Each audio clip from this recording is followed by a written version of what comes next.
हिंदुस्तान के दिल एमपी और एमपी के दिल इंदौर में रेड कारपेट बिछा है और दो इंटरनेशनल इवेंट्स हो रहे हैं। पहला है भारतीय प्रवासी सम्मेलन, जी हां, एनआरआई कॉन्फ्रेंस, और दूसरा है ग्लोबल इन्वेस्टर समिट 2023। ऐसे में मध्य प्रदेश की पूरी सरकार दिन रात केवल और केवल हमारे प्रवासी भारतीय मेहमानों की आवभगत और उनकी अगवानी में मेहनत कर रही है। और ऐसे में इंदौर में चूंकि ये बड़ा आयोजन हो रहा है, तो इंदौर जिले के डायनामिक प्रभारी मंत्री डॉक्टर नरोत्तम मिश्रा जी के कंधों पर भी बड़ी जिम्मेदारी है। माननीय मंत्री जी, आपका बहुत बहुत स्वागत है इस खास सेगमेंट में बातचीत। बहुत धन्यवाद आपका। सबसे पहले बातचीत की शुरुआत करते हैं। बहुत गौरवान्वित करने वाला ये पल है, गौरव का ये पल है, एक ऐसा अनुभव है जिसके बाद इंदौर के बारे में कहा जा रहा है कि वो ग्लोबल सिटी के रूप में एक डायनामिक इमेज अपनी क्रिएट कर पाएगा।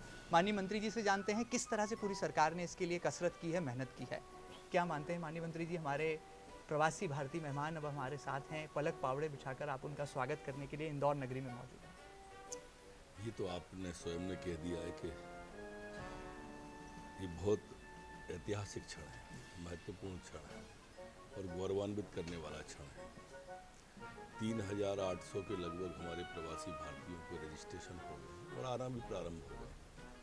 लगातार वो लोग अलग अलग फ्लाइटों से, अलग अलग उससे आ रहे हैं। पर इंदौर की विशेषता जो है वो इंदौर ने नहीं छोड़ी। आज हमारे प्रवासी भारतीय अधिकांश अपने स्वजनों के यहाँ, परिजनों के यहाँ रुके हुए हैं। हाउस गेस्ट जो बने हुए हैं वो एक नई परंपरा है जिससे मेरे ख्याल से तो विश्व ही प्रेरणा लेगा। बिल्कुल। सरकार ने रुकने की व्यवस्था की है, ये सच है। हमारे वैश्विक नेता आदरणीय मोदी जी स्वयं 9 तारीख को आ रहे हैं। वो डिजिटल प्रदर्शनी जो है, जो अपने आप में एक अनूठी है, उसका उद्घाटन होगा। माननीय मुख्यमंत्री जी स्वयं भी जो राज्य की प्रदर्शनी है, उस राज्य की प्रदर्शनी का कल उद्घाटन करेंगे। अभी आ रहे हैं मुख्यमंत्री जी और उनके सम्मान में जो हमारे प्रवासी भारतीय हैं उनके भोज जो दिया हुआ है वो उसमें पूरे समय भी राष्ट्रपति जी भी आ रहे हैं। जो गयाना के और 2 राष्ट्रपति अपने यहाँ पर आ रहे हैं, सूरीनाम के और गयाना के राष्ट्रपति जी भी एक अभी आ रहे हैं और वो भी आज से ही आ जाएंगे। इसलिए ये क्षण इंदौर के लिए, मध्य प्रदेश के लिए मील का पत्थर साबित होगा। एक बड़ी छलांग लगाने को इंदौर के माध्यम से मध्य प्रदेश तैयार है। एक अनुभवी राजनेता के तौर पर क्या मानते हैं, मध्य प्रदेश की अर्थव्यवस्था कितनी मजबूत होगी, इकोनॉमी को कितना बूस्टर मिलेगा इन 2 अंतर्राष्ट्रीय कार्यक्रमों के बाद? काफ़ी बूस्ट होगी इससे। लोगों का ध्यान आकर्षित मध्य प्रदेश की ओर होगा। आप देखेंगे कभी ये हमारा प्रदेश बीमारू राज्य कहलाता था, कभी हमारे प्रदेश में बिजली का संकट होता था या कहीं लॉ एंड ऑर्डर की स्थितियां होती थी। आज हमारा मध्य प्रदेश शांति का टापू बन के निकला और लोगों का ध्यान आकर्षित। खुद प्रधानमंत्री जी ने घोषणा की थी इसकी और उन्होंने कहा था कि इंदौर आइए, पधारिए। और आप देखिए एक आह्वान पर एक ऐसा नेतृत्व वैश्विक हमारे पास में है कि जिसकी एक आवाज़ पर विश्व खड़ा होने लगा। देश तो खड़ा होता ही था। उन्होंने कहा ताली बजाओ तो लोगों ने थालियाँ तोड़ ली थी। उन्होंने कहा दीपक जलाओ तो लोगों ने दिवाली मना ली थी। लॉकडाउन के पीरियड का आपको ध्यान हो, एक आवाज़ पे पूरा देश थम गया था और आपने एक आवाज़ ही उनकी देखी होगी और किस तरह से पूरे हमारे प्रवासी भारतीय इंदौर आ रहे हैं। सबका स्वागत है। पलक पावड़े बिछा के हम स्वागत को, अगवानी को तैयार हैं। माननीय मंत्री जी, ऐसा माना जा रहा है कि प्रधानमंत्री नरेंद्र मोदी जी आज़ादी के अमृत महोत्सव में हमारे प्रवासी भारतीयों से भारत की क्या अपेक्षाएं हैं, इस विषय पर राष्ट्र को एक बड़ा मंत्र और एक बड़ा संबोधन दे सकते हैं।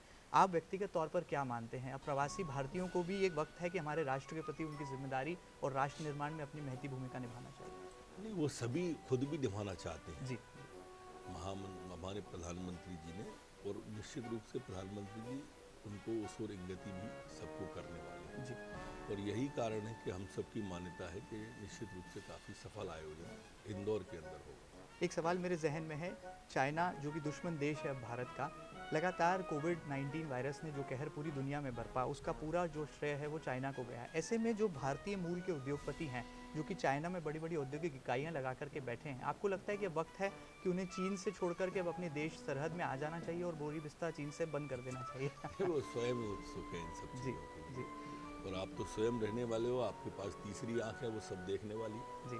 और आप स्वयं भी महसूस करेंगे, ये बात महसूस करने वाली है। जी। आप स्वयं महसूस करेंगे कि अपने राष्ट्र से, अपने देश से किस तरह का लगाव इन सबका है।